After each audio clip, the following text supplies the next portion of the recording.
Dr. Heather Walton, what drew you to apply to this writing workshop? You already have a master's in creative writing. You direct a Center for Theology and Literature and the Arts. What drew you to this workshop? Well, of course, I was very interested in working with Dr. Marilynne, who has been an inspirational leader for this workshop. But also, I was very interested in working alongside a group of other practitioners who are interested in writing. I think very rarely do we give full attention to the craft of our art, and we may often have a very utilitarian approach to theology, which I think is very reductive of its potential, both its potential to inspire people, change lives, but also to change our culture. And I think that's an issue that we've been focusing on a lot during this time together. Has it been different from what you expected, given that you have a background in writing and reflection on writing? It's been harder work than I expected.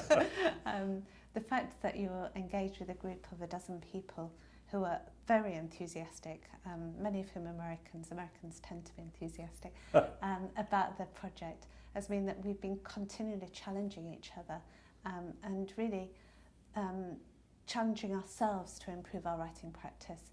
So I must admit, when I came, I hoped there'd be quite a lot of space for reflection.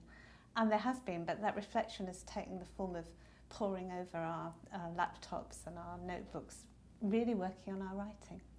What do you think are some of the biggest challenges for theologians writing? I mean, you've said that theology must be much more reflective on its own art in reaching the wider culture and communities of faith. I think we have to take as a theological challenge the fact that our writing incarnates what it represents. So as Rana says, our theological writing isn't simply a communication of the mysteries, it's an embodying of the mysteries. And really there are quite frankly very, very important aspects of what we want to say about God that simply can't be contained in technical language. And the temptation is for the academy and for the kind of culture that we live in to reduce really mysteries of God to very everyday discourse. And I don't believe that that is attractive to people in the long term. It may seem to be an easy form of communication, but in actual fact I think we need words that inspire, or as the Bible says, words that are sweet. They can be very terrifying as well, but words that are things that we desire to eat. And do you see that in the life of the church? I mean, as a teacher in the life of the church, a preacher as well, that this, when theological language is living and embodied and sweet, it really excites people. Well, I'm a preacher, yes. And certainly there is a great freedom that's come to me through being able to use creative and imaginative discourse in my preaching. And congregations have responded very positively to that. As we've been talking about in this workshop, language that is creative isn't just fancy language. It's language that's hospitable, that's generous, that invites people in and invites them to be part of what's going on.